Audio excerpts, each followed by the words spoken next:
ಕಥೆಯು 2015ರಲ್ಲಿ ನಡೆದ ನೈಜ ಘಟನೆಯ ಪ್ರೇರಣೆಯಿಂದ ಚಿತ್ರೀಕರಿಸಲಾಗಿದೆ.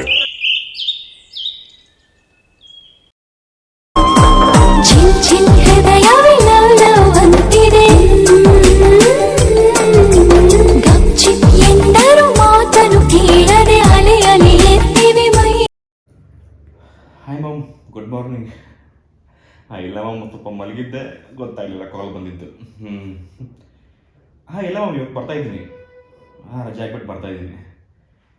ಬಿಡ್ತೀನಿ. ಇವಾಗ ಸ್ನಾನ ಮಾಡಿ ಫ್ರೆಶ್ ಅಪ್ ಆಗೆಲ್ಲ ಬಿಡ್ತೀನಿ. 1 2 to 3 ಅವರ್ಸಲ್ಲಿ ರೀಚ್ ಆಗ್ತೀನಿ. S okay, bye.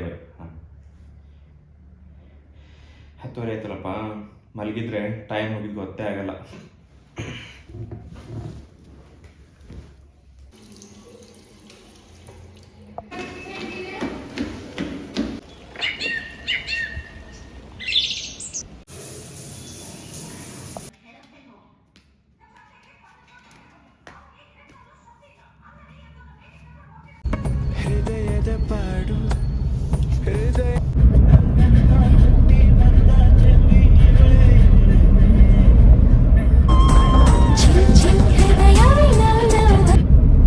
Hey bro, how are you?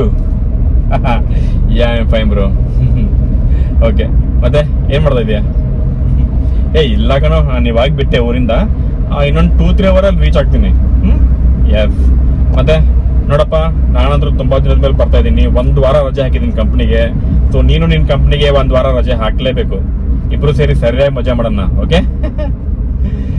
S bro. Okay okay bye. ನಾ ಬಂದ್ಮೇಲೆ ಕಾಲ್ ಮಾಡ್ತೀನಿ. ಓಕೆ. ಕವಿತೆ ಬೆರಗಿಗೆ ಸೋತೆ ಬೆಳದಿಂಗಳೇ.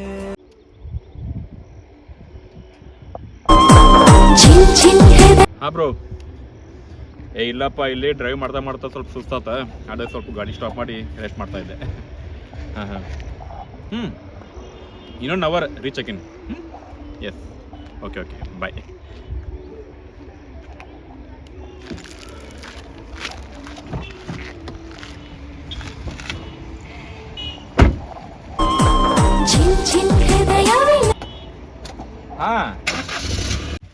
ಇಲ್ಲ ಸರ್, ನಾನು 1 ದಿವಸ ರಜೆ ಆಗಿದ್ನಲ್ಲ. ಸೊ ನೆಕ್ಸ್ಟ್ ಕಾಣುವ ದೈವವೇ ಕಂಬನಿ.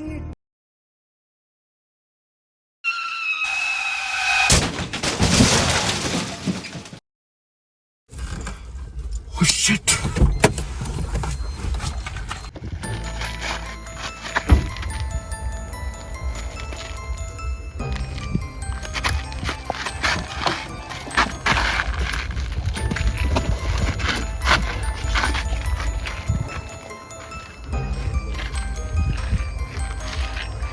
ಹಲೋ ಅಕ್ಷಯ್. ಹೇಳಿ ಬ್ರೋ. ಅಕ್ಷಯ್, ಈಗ ಬರುವಾಗ ಇಲ್ಲೊಂದು ಆಕ್ಸಿಡೆಂಟ್ ಆಯ್ತು ಅಕ್ಷಯ್. ಹೆಂಗೋ? ಏನಾಯ್ತಂತ ಗೊತ್ತಾಗ್ಲಿಲ್ಲ ಅಕ್ಷಯ್. ನಾನು ಡ್ರೈವ್ ಮಾಡ್ಕೊಂಡು ಬರ್ತಿದ್ದೆ, ಬಟ್ ಆ ಮನುಷ್ಯ ಸಡನ್ಲಿ ಎದುರಿಗೆ ಬಂದ್ಬಿಟ್ಟ. ನಂಗೆ ಗೊತ್ತಾಗಲಿಲ್ಲ. ನಾನು ಹೋಗಿ ಕಾರ್ ಅವನಿಗೆ ಕ್ರಾಶ್ ಮಾಡಿಬಿಟ್ಟೆ. ಓ ಶಿಟ್, ಎಂಥ ಕೆಲಸ ಮಾಡ್ದಿ. ಇರಲಿ ಬಿಡು, ನೀ ಹೆದರಕ್ಕೆ ಹೋಗ್ಬೇಡ. ನಿನ್ನ ಅಕ್ಕಪಕ್ಕ ಯಾರಾದರೂ ಇದ್ದಾರೆ ನೋಡು. ಅಕ್ಷಯ್, ಇಲ್ಲಿ ಯಾರೂ ಇಲ್ಲೋ ಅಕ್ಷಯ್. ಮೊದಲೇ ಕತ್ಲಾಗತ್ತಿತ್ತು, ನಂಗೆ ಭಯ ಆಗತ್ತಿತ್ತು ಅಕ್ಷಯ್. ಸರಿ, ಅವ್ನು ಮುಟ್ಲಿಕ್ಕೆ ಹೋಗಬೇಡ. ಫಸ್ಟ್ ಅಲ್ಲಿಂದ ಜಾಗ ಖಾಲಿ ಮಾಡು, ಸರಿನಾ?